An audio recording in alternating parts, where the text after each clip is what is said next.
So here's the problem, friends. Everywhere I turn in this house, it is a mess. It's a mess everywhere. I don't know where to start. And worse, I feel like I don't even actually have the motivation to start. If I was going to have the energy and the time to do it, I just don't want to do it. So how do we overcome this challenge?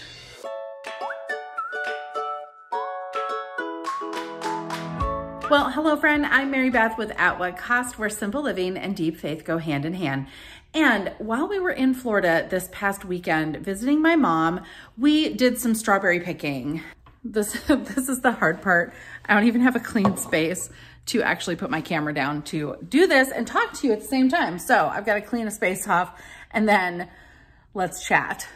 As you can see, I have already washed and I've laid these strawberries out to dry, and I was thinking about decluttering. So what do these strawberries have to do with decluttering and motivation and all of the things?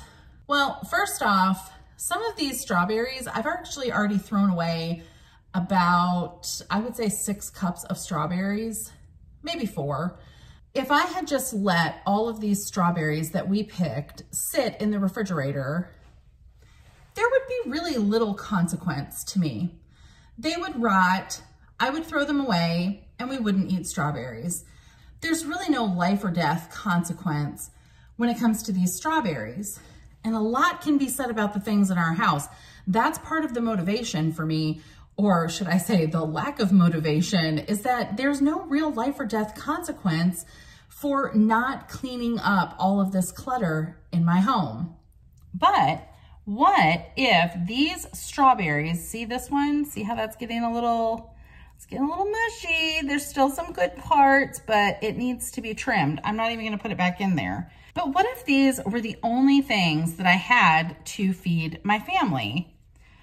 I would want to take care of these things right away. I would want to be a good steward of these items. I mean, I want to in general because we took the time to pick them, we spent money on them. But I don't want every one of them to turn out like this. If I leave them, that's what's going to happen. Clutter is a lot like that in our homes. We don't really see an immediate issue with the clutter in our homes, mostly because we've lived with it day in and day out.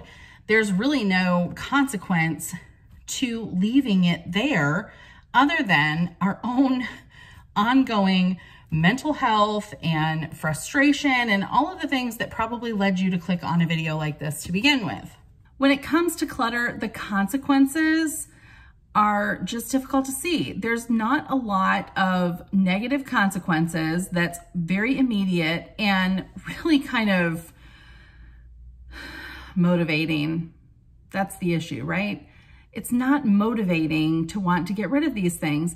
Now, we do have some instant gratification when we do, but at least for me lately, the incentive for that instant gratification of getting rid of a couple of things and maybe having a clean kitchen in the moment, it's not exactly overriding my desire to not do anything. Oh, this is getting super, super full. I don't know if I have enough room in this bowl,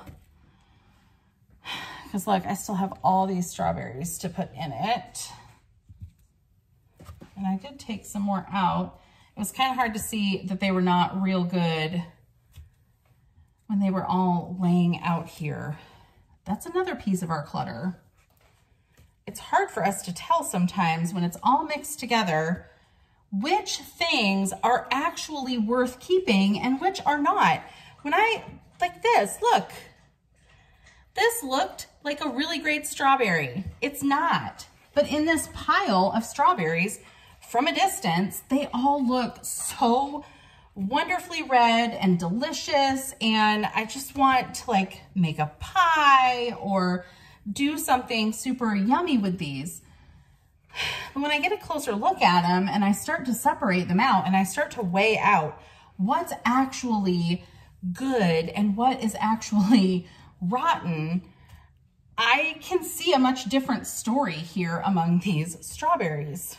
sometimes the things that we are hanging on to, we think at first glance, they're really good and wonderful, and they're going to be good for us, and they're going to be good for our family, and we want to bring them into our home, and then we get them there, and compared with the other things, maybe they just don't shine as brightly.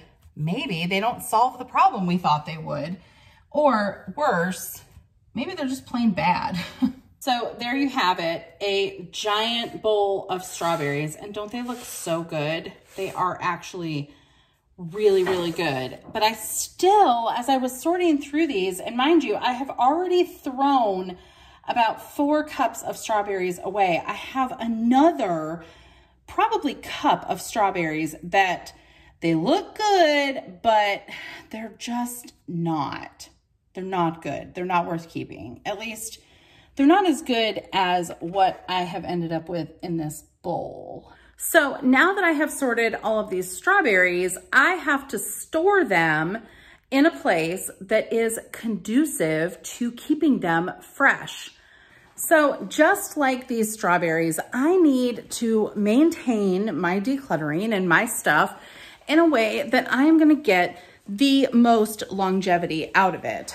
Now, I haven't done a lot of that, but I will tell you, getting those strawberries put away today was the 5 minutes that I had. There really is something on every surface, even our area that is typically a little messy because the kids use it a lot, that is typically sorted, just feels so overrun with stuff.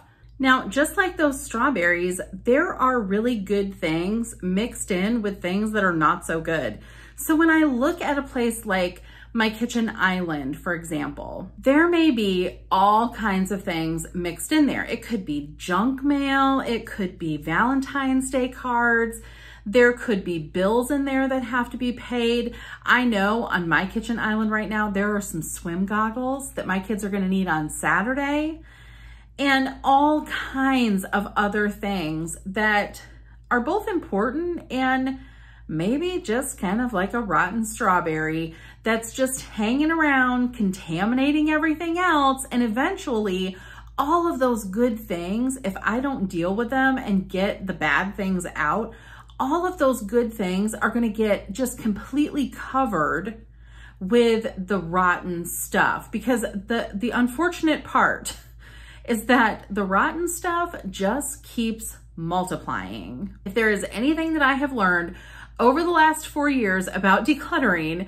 it is that there will be more bad stuff in there than good, most of the time. That can often be the kind of motivation that we need to at least get the bad stuff out. You know, maybe you're like me and you're not at a point where you can do a full-on 3-hour-long session of decluttering and really get things back in shape. If I could find 3 hours to do that, I would be over the moon right now.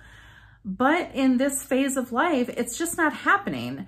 So in those short bursts of 5, 10, maybe even 15 minutes, I can clear out all of the stuff that doesn't belong, the garbage, the stuff I don't need, the things that are just cluttering up my life and don't actually provide any value. If I can take a few minutes to get that stuff out of here, then I have at least won the battle that day. When it comes to motivation, it's really just an illusion. Motivation, we think, is this like magical thing that's going to come along and make us want to do all of this stuff. And for many of us, that's just not the case. There isn't some magic feeling that comes along and picks us up off the couch, puts our phone down, and sends us to the pantry to get rid of all the things that don't belong in there. I mean, sometimes we do have some genuine motivation. Usually when my kids have just trashed every area of everything that they have touched, and I'm so frustrated that I just do that like angry cleaning. There is that kind of motivation. We don't want to have that motivation quite as often. The key to motivation is really not about having the feeling to do something. It's really more about a decision to take action. And I think the last element that really helps to keep me going and going when I don't really want to get started is to give myself some type of reward.